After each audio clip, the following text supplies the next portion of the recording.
Uai, não aumentou, não.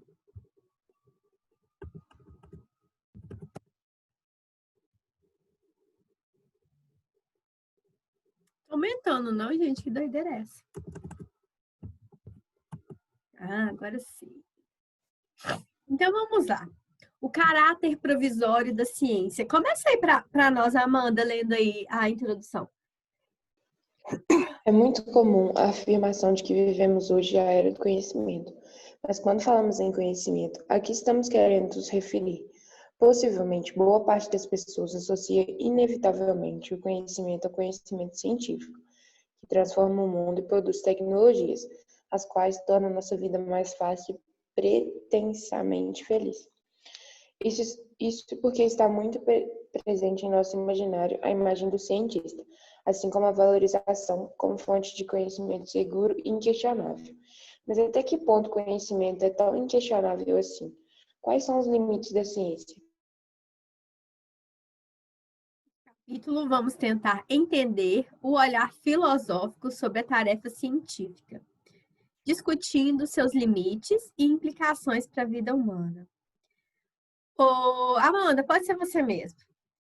Para você, vou fazer uma pergunta assim, às vezes ela vai ficar meio vaga para você, mas vê se você consegue compreender, consegue responder, na verdade. Você sabe, na sua concepção, quais são os limites da ciência?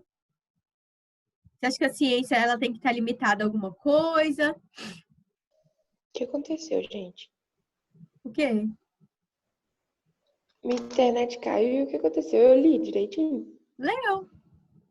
Uai, Eu te fiz uma que pergunta, você chegou a sumiu do ouvir? nada aqui. Não, Não ouviu minha pergunta, não? Você leu não. direitinho. Tem uma pergunta aqui no nosso material. Eu falei que a pergunta talvez vai ficar meio vaga agora para você, mas vê se você consegue me responder. Para você, quais são os limites da ciência? Você acha que a ciência tem que estar limitada a alguma coisa ou ela pode avançar sem limites? O que você acha? Eu não acho que ela pode avançar sem limites. Só que eu também não sei um limite que ela, não pode ultrapassar, entendeu? Ah, não tem perigo não, que você vai entender melhor a minha pergunta daqui a pouco, tá? Então vamos lá, gente. Lá na página 22, aliás, a gente vai começar a falar um pouquinho sobre a noção de como surgiu a ciência e a gente vai entender a diferença da ciência lá, isso que é importante, eu vou pedir para vocês marcar aí daqui a pouco. Lá na antiguidade com Aristóteles e já na modernidade, tá? Então prestem bastante atenção. Ô, Maria Vitória, você pode ler para nós aqui o primeiro parágrafo? Leio sim, Daiane. O pensamento científico tem seu início com o próprio nascimento da filosofia. Por isso, o conhecimento produzido pelos primeiros filósofos, os pré-socráticos, pode ser chamado de filosófico-científico. Desse modo, estes são também os primeiros cientistas do mundo ocidental, pois pretendiam conhecer, compreender a natureza, e para isso buscavam a substância primeiro, um elemento original, básico, que havia dado origem a tudo que existe, denominada por eles de arché. Obrigada. Vou explicar isso aqui para vocês. Gente, presta atenção que tem coisas que não estão aí no nosso material. Lá na antiguidade, vamos falar da Grécia Antiga, né, que é o berço da filosofia, inicialmente as pessoas acreditavam que todos os fenômenos naturais, todas as coisas, teriam sido criados pelos deuses, tá? Mas aí passou a existir, né? Começou a surgir, na verdade, diversos filósofos que eram pessoas que discutiam, que observavam. E, inclusive, tem um filósofo que ele questionava muito isso, ele chamava Xenófanes de Colofão. Não precisa guardar esse nome, não, tá? Só de curiosidade. E ele começou a questionar que ele e outros filósofos que não era as coisas que existiam no mundo não eram controladas pelos deuses, mas como que eles foram vendo isso? A partir da observação. Por isso que se fala que a ciência e a filosofia, elas nasceram juntas. Porque a filosofia vem trazer a retórica, a argumentação, o questionamento, né? Não a aceitação de tudo, mas o questionamento mesmo, o diálogo. E a ciência, ela veio junto com esses filósofos a partir da observação. Tinha um filósofo aí da antiguidade, eu não sei se foi, agora me fugiu, acho que foi Pitágoras, que falava, depois eu vou confirmar o nome, tá, gente, para vocês, que ele falava que, olha, a partir da observação, que que o ambiente mais úmido é mais propício para existir vida, porque ele falava que no ambiente seco não existia vida. Então, o que? Essa bobaginha, para nós é uma bobaginha, né? Uma coisinha desse tamanhozinho. Para ele foi observando que no ambiente mais úmido tinha mofo, podia nascer planta. Então, isso aí, gente, muita coisa da ciência lá da antiguidade foi surgindo principalmente a partir da observação. E qual era a preocupação dessa galera aí? Compreender, gente, a natureza em si, e qual foi o primeiro elemento que teria dado origem a essa natureza. Por isso que a gente fala da physis e axé.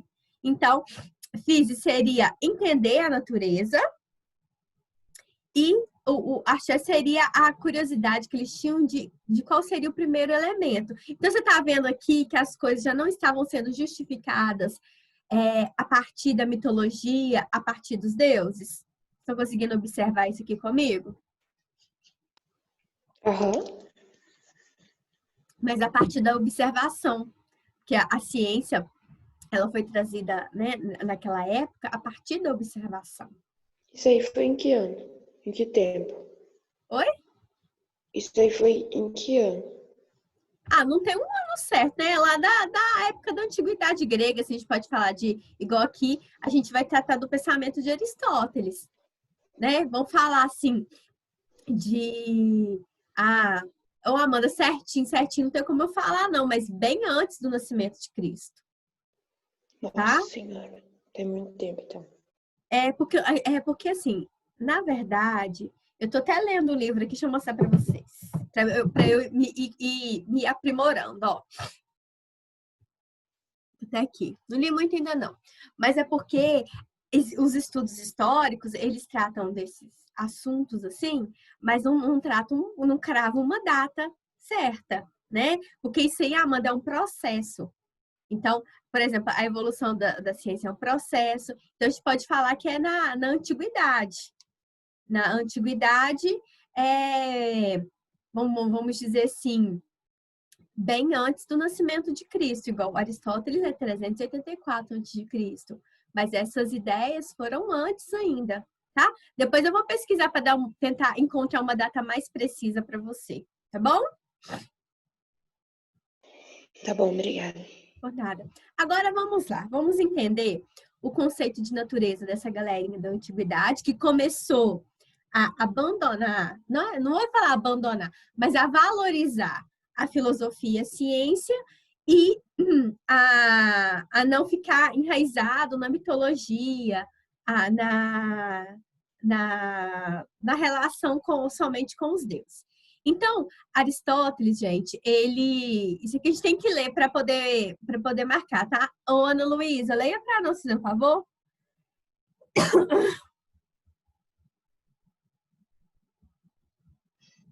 Ana Daiane, eu acho Luísa, que ela tá sem microfone. tá sem microfone.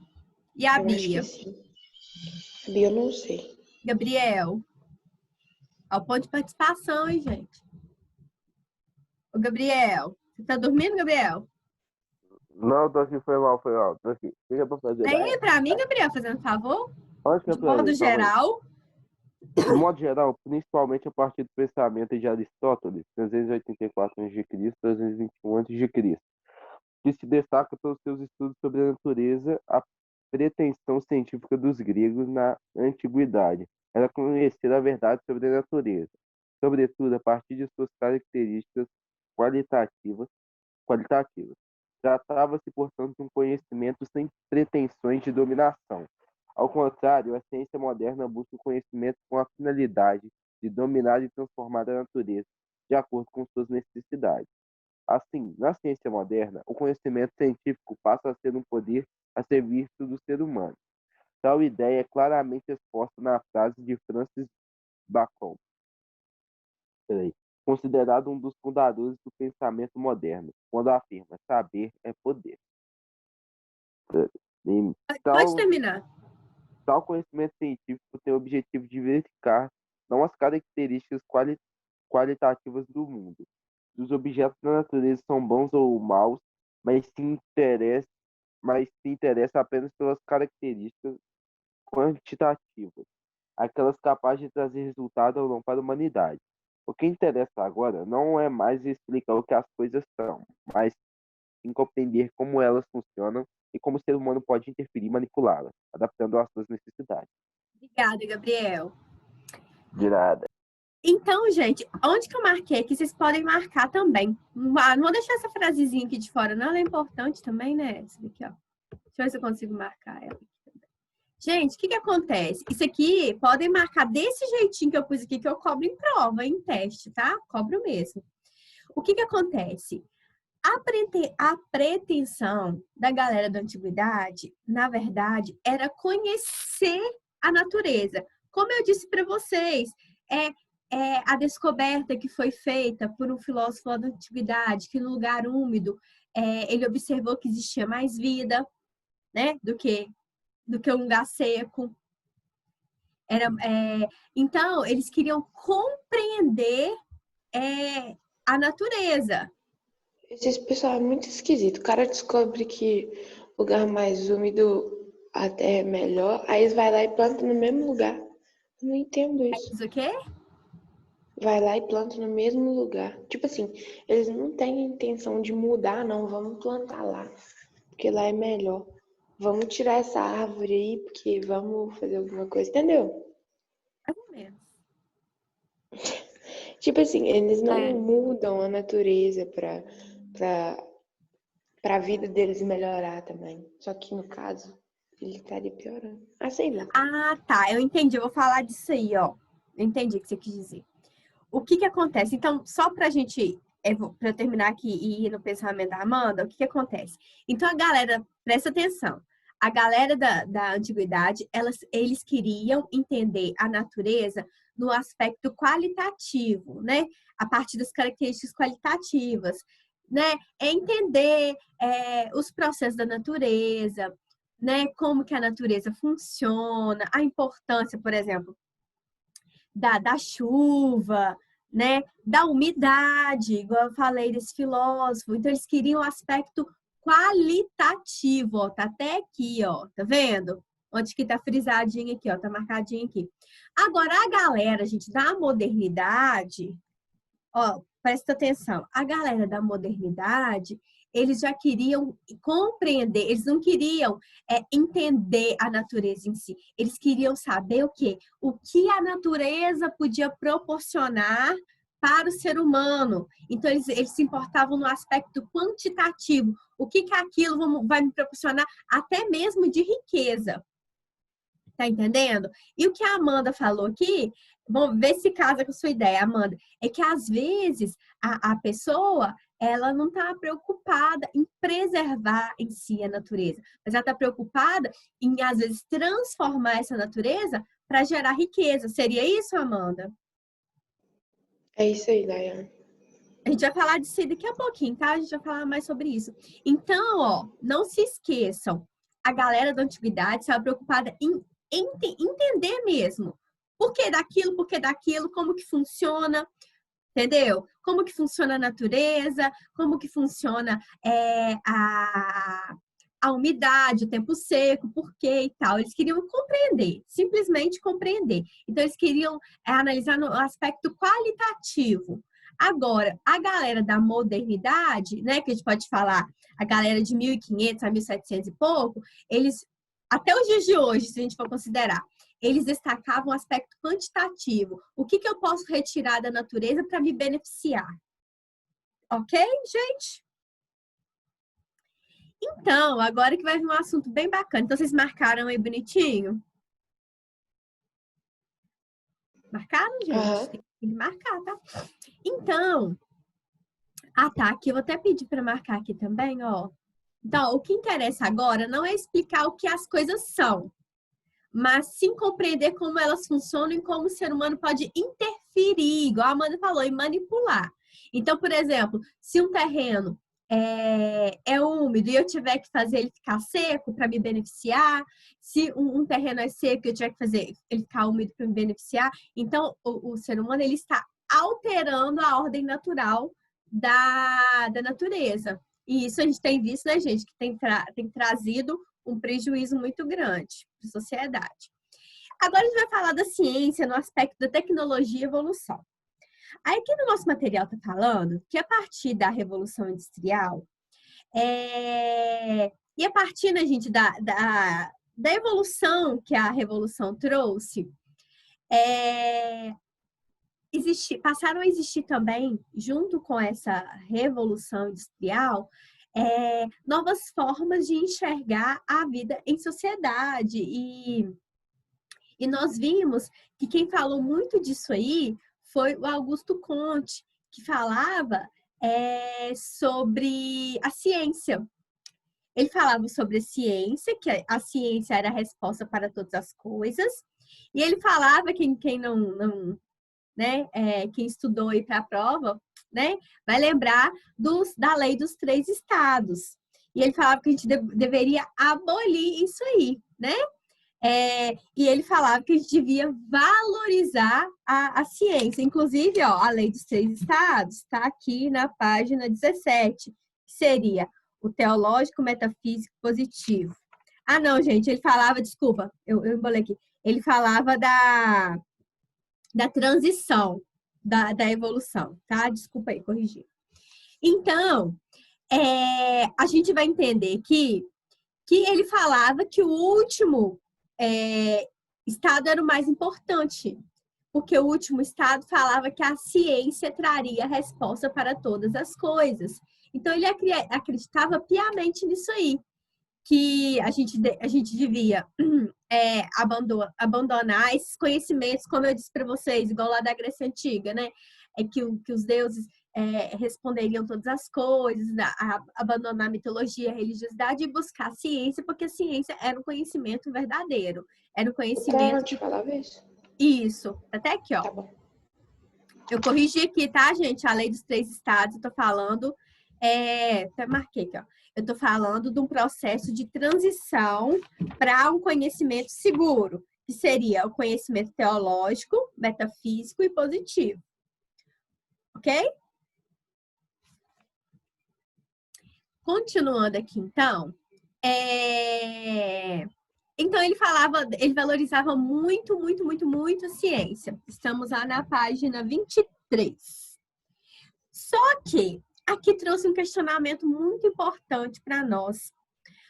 A evolução foi boa? Foi maravilhosa, né, gente? Eu estava dando aula de história um dia desse, eu estava vendo muitas coisas que foram criadas com a Revolução Industrial e tal, tanto com a primeira quanto com a segunda e tal. E eu estava vendo uma coisa que foi inventada, foi o antibiótico. Nossa, já pensou, gente, a importância do antibiótico na vida da gente? Quando a gente adoece? Eu não sei se é porque, assim, eu já tive que tomar e de vez em quando eu tenho que tomar, mas com receita médica, muito antibiótico, né? Para sarar, curar a dor de garganta, para infecção, essas coisas. Então, a tecnologia, a ciência é boa? Só que nem sempre ela é boa. Sabe por quê? Vamos pensar nas guerras. Olha quantos tanques de guerras, né, foram criados, tanta bomba atômica, tanto gás letal que foi criado. A gente pode falar principalmente da Segunda Guerra Mundial, que vocês estudaram esses dias, que eu sei. As bombas que foram lançadas em Hiroshima e Nagasaki, né, que destruiu aquele povo.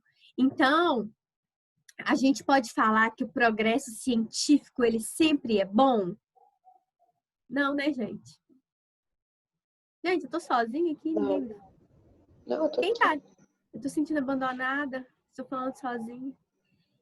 Então, gente, então a gente não pode colocar, vamos dizer, nos ombros da ciência só coisas boas, que também foram criadas coisas não tão boas assim, coisas ruins. Vocês estão estudando, vocês já estudaram Guerra Fria? Já. Tá? Se vocês viram como que o mundo vivia numa constante tensão por conta da Rússia, né, da União Soviética e dos Estados Unidos ficar naquela rincha. Uhum. Então, o que, gente? Eles estavam buscando evoluir tecnologicamente. Ih, bolei a língua aqui. Agora, estavam buscando evoluir no contexto científico, não para o bem da população, mas por vaidade. Então, a gente tem que analisar muito isso aí. Então, podem marcar aqui, ó.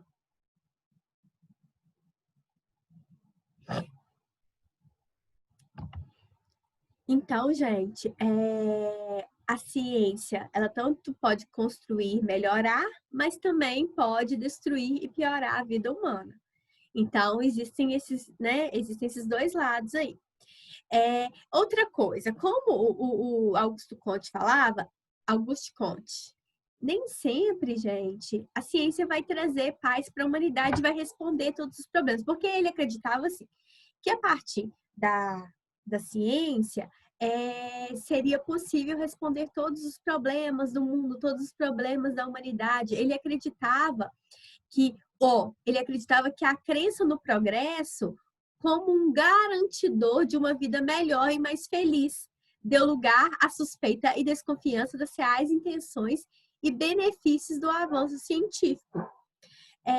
Então, a gente não pode considerar que a ciência só trouxe coisas boas, né? Trouxe coisas complicadas.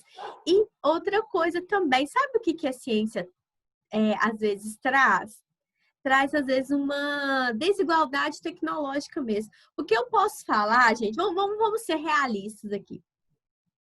Eu posso falar que um aluno, às vezes, da escola pública, ele tem a mesma possibilidade que vocês estão tendo? Não.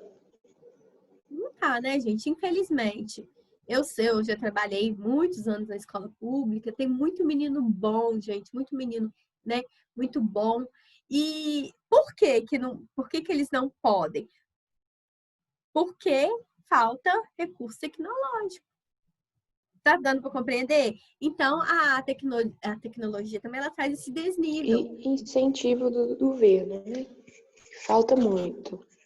Falta muito. Mas o que acontece, Amanda? É complicado essa questão, porque às vezes o Joãozinho, né? Vamos supor, o Joãozinho tem o computador, tem a câmera, tem tudo. Aí a Mariazinha não tem, às vezes é um celular só da mãe, e tem 5 irmãos. Então, né? Ah, tá, no tempo de pandemia, entendi. Nesse exemplo que eu tô dando. Ah, tá, entendi.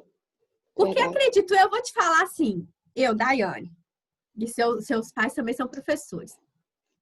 Eu sou a mesma professora que eu sou de coração, Amanda. A mesma professora que eu sou na rede particular, eu sou na rede pública. Sou mesmo, assim, eu estudo da mesma forma, eu preparo as minhas aulas. Já teve alguns professores que ficavam abusando da minha cara porque eu estava preparando aula para a rede pública. Eu preparo mesmo, meu aluno merece mesmo. Agora, a questão é esse desnível tecnológico também, né? Então, a tecnologia é boa, a ciência é boa, mas traz isso. Nem todo mundo tem acesso, né, aos recursos que a tecnologia traz, infelizmente. Bom, continuando aqui, gente, só que vamos falar das coisas boas agora. A tecnologia, ela trouxe máquinas, recursos, por exemplo, para tratar diversas doenças, né? Igual tá falando aqui, ó, equipamentos médicos que tratam das doenças, que curam milhares de pessoas. A gente tem observado essa pandemia, aqueles aparelhos, né, os respiradores, que salvam a vida das pessoas que estão com a doença, né, numa condição mais complicada. Então, o avanço científico, ele é bom. Só que muitas vezes, gente, a gente vai estudar isso aí mais pra frente, vocês vão ver que às vezes é uma loucura, que a ciência está muito capitalista também. Às vezes, vamos dizer assim, algum cientista ou algum laboratório descobriu a fórmula de um remédio. E para tentar conseguir um preço mais alto desse remédio, da cura de tal doença a partir de um tratamento, eles querem vender para uma empresa que pague mais. Vocês sabiam disso? Eu sabia. O ser humano Sabia? tem que ser muito horroroso pra fazer um trem desse. Mas é verdade. Por isso que gente. falam que o ser humano é a espécie mais autodestrutiva da história do mundo. Não, mas isso é verdade, eu não tô brincando, não. Então, a gente vai ver muito sobre isso ainda nessa matéria, né? Que a gente vai estudar muito sobre ciência. Então, Capitalismo, né? acontece No muito caso, isso. tipo, dessas Oi? empresas. Essas empresas são muito capitalistas, e vendo o cenário atual, que é, no caso, vamos falar da vacina, que é urgente, elas ainda continuam com os seus preceitos de que, vou vender por preço caro, mesmo que milhões de pessoas precisem. Assim, eu não vou falar dessa vacina especificamente do coronavírus, Amanda, porque eu vi não sei se alguém assiste o Luciano Huck, eu vi no Luciano Huck um cientista. Ele está participando lá daquele programa de pergunta e ele está trabalhando no estudo da vacina aqui no Brasil. Aí ele falou que tem que passar por vários processos, porque a ciência não pode ser irresponsável. Vocês vão entender isso aqui daqui a pouquinho. Porque ele não pode, por exemplo, isso aqui provavelmente pode trazer a cura. Eles não podem lançar no mercado sem ter tantos testes antes. Mas existem empresas, isso que eu tô falando, que elas tentam achar, às vezes encontram algo para combater tal doença, mas querem vender para o laboratório, para a empresa, que vai pagar mais caro. Outra curiosidade também. As doenças dos países que acometem os países mais ricos, eles procuram encontrar a resposta muito mais rápido para o tratamento daquela doença do que se for para uma doença de país mais pobre, tá? Isso também é um problema. Tá atingindo o país dele. Oi? Tá atingindo o país dele, as outras pessoas que se lasquem. Mas assim, você pode ver que doenças que acometem países desenvolvidos, rapidinho traz uma vacina. Agora, principalmente país africano, país mais pobre. Gente, deixa eu dar só uma agilizadinha aqui que eu quero falar de um negocinho aqui com vocês. Aí, tem um questionamento aqui também muito interessante, falando sobre a questão aqui, ó, não para refletir, não vou ler para a gente adiantar, que a aula está acabando. O que acontece? Para refletir, aqui está falando da questão da sustentabilidade, porque a gente sabe que com toda essa industrialização, o meio ambiente acabou, né, gente, ficando poluído e as pessoas estão visando mais dinheiro do que a preservação do planeta. Então, aqui tem uma pergunta interessante. Vocês acham que seria possível equilibrar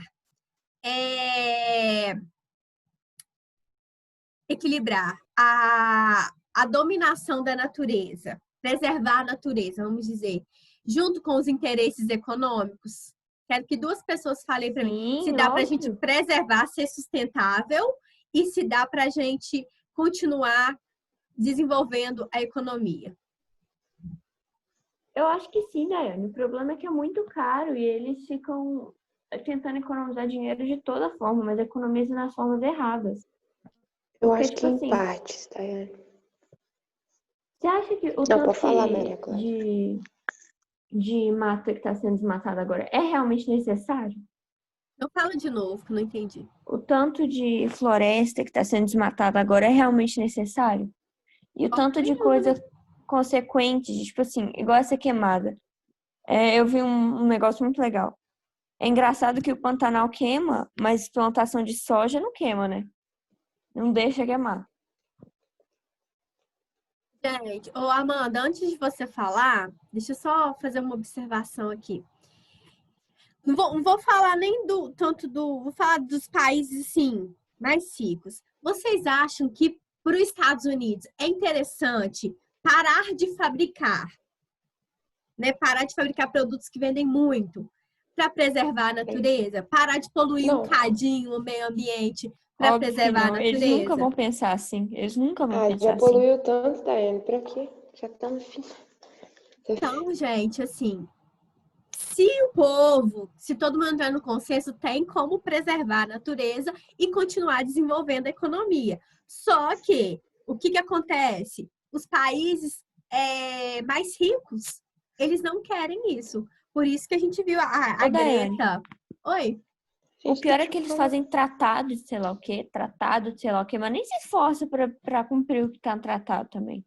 E depois Aqui teve muda de governante nos eu países e não acho. continua o que o outro fez, só por disputa política, um monte Eu de acho negócio. que, tipo Nem assim, só no Brasil. se as empresas valorizassem essa sustentabilidade, desde o início, elas possivelmente teriam a evolução que elas têm hoje.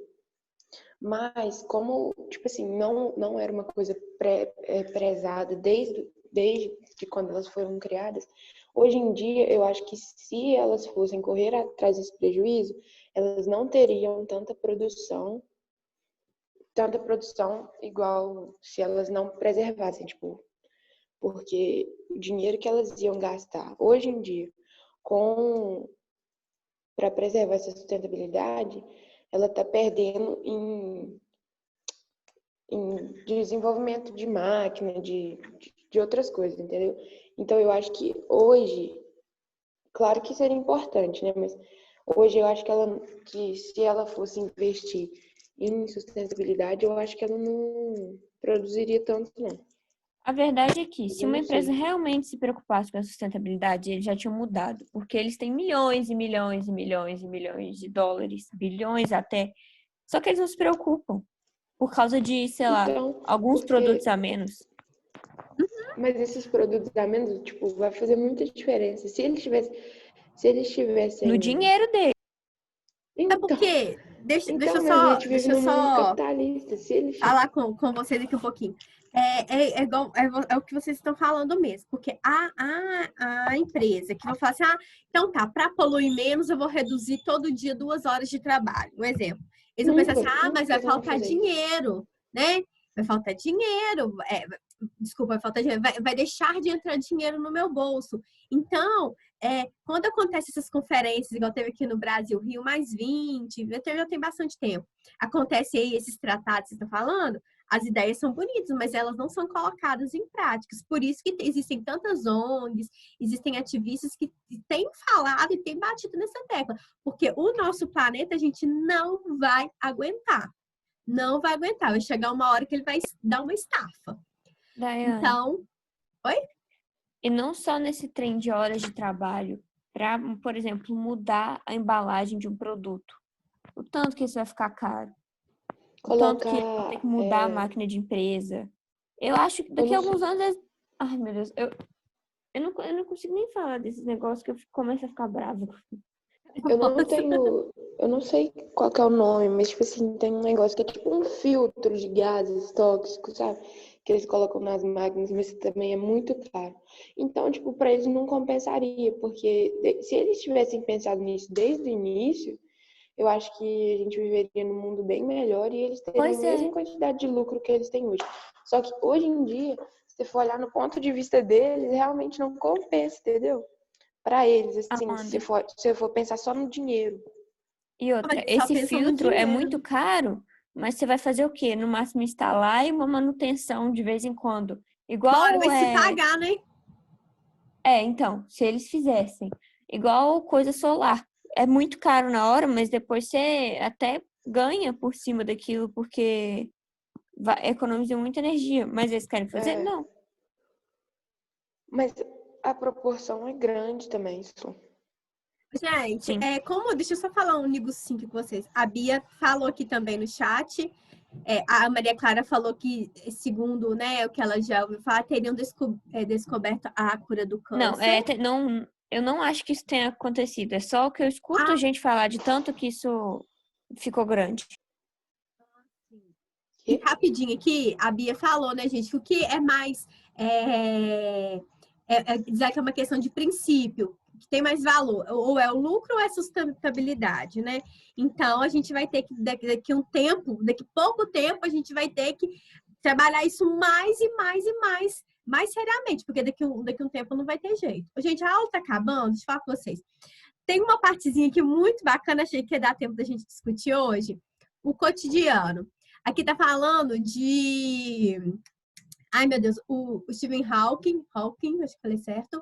Ele até morreu em 2018, foi um grande cientista, tem um filme top dele, não sei se vocês já assistiram.